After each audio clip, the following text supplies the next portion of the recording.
क्रूस में टांग दिया, कांटों में ठोक के मार दिया, ताकि उसके कोड़े खाने से, उसके मारे जाने से, उसके घायल हो जाने से हम धनी हो जाएं। वहां लिखा है, हालेलुया, लिखा है, पढ़ सकते हैं नीति वचन 10 से उसका 22 वचन। हालेलुया। खुदावंद यीशु मसीह पढ़ सकते हैं। धन यहोवा की आशीष ही से मिलता है और वह उसके साथ दुख नहीं देता, वो दुख नहीं मिलता है। क्या कहते हैं प्रभु यीशु मसीह? धन यहोवा की आशीष ही से मिलता है और वो उसके साथ दुख नहीं मिलता, परेशानी नहीं मिलता, धन ही मिलता, संपत्ति ही मिलता, आनंद ही मिलता। वहां पर लिखा है, ओ प्रभु यीशु मसीह के नाम में वहां पर परमपिता परमेश्वर का वचन लिखा है, और धन तो यहोवा की ओर मिलता है, यहोवा की ओर से मिलता है। वहां पर परमेश्वर के वचन की आराधना हमें सुनते हैं, तो वहां पर प्रभु यीशु मसीह 2 कुरिन्थियों 8:9 में क्या लिखा? 8:9 में क्या लिखा? प्रभु यीशु मसीह अनुग्रह राजाओं का राजा। आज जो भी मांगते हैं, हम कपड़ा लता किससे पहने? वो दिया है तो पहने, भाई नहीं है तो हम नंगे हैं। हमारा बाप को देखते हैं ना कैसे थे, हम सभी जानते हैं कैसे थे, नंगा पकड़ते हैं। एक लुंगी को वो जाएगा, धोएगा, सुखाएगा, फिर पहन के घर जाएगा। और क्या करते हैं? बाजरा का खाना 3 दिन तक खाते थे, अभी तो छोटा बच्चा को देना फेंक देगा, खाएगा? आपके देशी को देखो प्याज नहीं खाता है, उस टाइम में तो किसी तरह पेट भरना है। बहुत लोग बोलते पहले के लोग मैंने देखा नहीं है, बहुत लोग कुछ खाते थे, या सामा बोलते, सामा घास खाते थे, ऐसा सुना है। हालेलुया। काट के दे दो।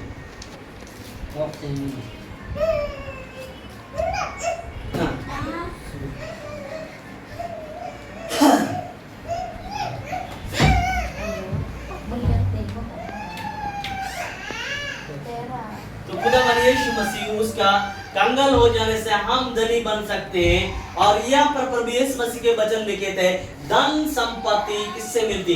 यहोवा की। उसके साथ दुख और परेशानी, बीमारी नहीं मिलती, तकलीफें नहीं मिलती, वो कभी भी झगड़ा नहीं देती, वो कभी भी परेशानी नहीं देती, क्योंकि परमेश्वर का वचन, हालेलुया, आप देख सकते हैं वहां पर परमेश्वर का वचन लिखा है, और परमेश्वर किसी मसीह में विश्वास करने वाला को परिचय नहीं करता, बीमार नहीं करता, तकलीफ नहीं करता, दुख नहीं देता, वो किसी को टेंशन नहीं देता। हमें टेंशन करने वाला तो एक ही है, वो ही है। हम उसके बातों में नहीं चल रहे तो वो गरीब बना देगा, वो उसके बातों में नहीं चलेंगे तो बीमार डालेगा, उसके बातों में नहीं चलेंगे तो हमारे को नष्ट करेगा। बीवी में, पत्नी में प्रेम नहीं आएगा, क्योंकि शैतान का यही काम है करने का। वो चाहता है कि किसी तरह उसको गिराऊं, ताकि वो अपना संपत्ति ना पाए, ताकि वो अपना संपत्ति ना पाए। क्योंकि परमेश्वर ने कहा, हालेलुया, खुदावंद यीशु मसीह, मैं 2-4 वचन और बताऊंगा, इसके बाद प्रार्थना करेंगे। हालेलुया, खुदावंद यीशु मसीह, हालेलुया, यिर्मयाह उसका खुदावंद यीशु मसीह, इसीलिए वो परमेश्वर को यिर्मयाह का वचन में लिखा है, रोना पीटना बंद कर दो, तुम्हारा प्रार्थना सुन लिया गया है, तुम्हारा संपत्ति स्वर्ग से आने वाला है, वो आ रहा है, कहता खुदावंद यीशु के नाम में। वो परमपिता परमेश्वर यीशु मसीह, यिर्मयाह, हालेलुया, उसका खुदावंद यीशु मसीह, और बदला खुदा पिता परमेश्वर यीशु के नाम में, हालेलुया। राजाओं का राजा, प्रभुओं का प्रभु हमारे को इस प्रकार प्रकट करता है कि ताकि हम उसके कारण हम जीवित रहे, और वो हमारे कारण खुदावंद यीशु मसीह, मैंने बताया, वचन नहीं बताया, यिर्मयाह 31 का 16 वचन क्या कहता है प्रभु यीशु मसीह? इसीलिए परमेश्वर का वचन क्या कहता है, तो रोना पीटना बंद कर दो, तुम्हारा प्रार्थना सुन लिया गया, तुम्हारा संपत्ति कहाँ से आ रही? यहोवा के पास से आ रहा है, लिखा है परमेश्वर का वचन। पढ़ लो 31 यिर्मयाह 31 का उससे 16 वचन पढ़ो।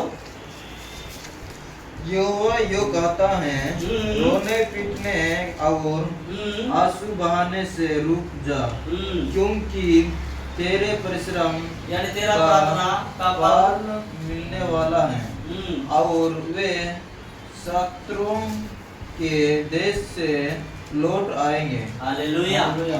ये शैतान हमारा संपत्ति को छुपा के रखा, इसलिए परमेश्वर वचन कहते हैं तुम्हारा आराधना, तुम्हारा स्तुति का ग्रहण किया गया है। और अब तुम्हारा संपत्ति कहां से आ रही है? तुम्हारे शत्रु हमारा शत्रु कौन है? शैतान। हमारा शत्रु कौन है? ये कहते हैं तुम्हारा शत्रु के यहाँ से आ रहा है तुम्हारा संपत्ति, तुम्हारा धन दौलत, तुम्हारा सारा क्या क्या तुम चाहते हो, वो कहां से आ रही है? शत्रु के देश से आ रही है। यहोवा यूं कहता है रोना पीटना और आंसू बहाने से रुक जाओ। तेरा परिश्रम यानी तेरा प्रार्थना और तेरा मेहनत प्रभु के लिए तो टाइम दिया, उसका क्या हुआ? फल मिलने वाला है, प्रतिफल मिलने वाला है। और वो चीज कहां से आ रहा है? शत्रु के देश से आ रहा है। शैतान ने हमारी संपत्ति को छुपा के रखा है। मुश्किल शब्द में हम सब लोग धनी है यार, लेकिन हमारी संपत्ति को शैतान ने छुपा के रख दिया ताकि हम धनवान ना हो जाए, कंगाल मारे, ताकि हम उसको पूजा करें कंगाल हो रहे बोल के, ताकि हम उसके गुलाम में बन जाए। परमेश्वर का वचन का प्रतिफल मतलब, प्रतिफल का अर्थ है सब कुछ जितना संपत्ति तुम्हारा है। प्रतिफल मतलब जितना तुम्हारे सब कुछ है। हालेलुया। जितना सब कुछ तुम्हारा परमेश्वर ने जो रखा है वो तुम्हारा देश से आ रहा है।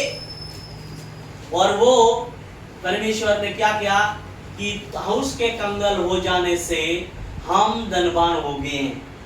और परमेश्वर का वचन कहती है उसके कोड़े खाने से हम धनवान हो गए। और नीति वचन बोलती है कि धन और संपत्ति यहोवा की ओर से आती है। और परमेश्वर के पिता परमेश्वर के वचन कहती है उसी नीति वचन 10 का 3 वचन में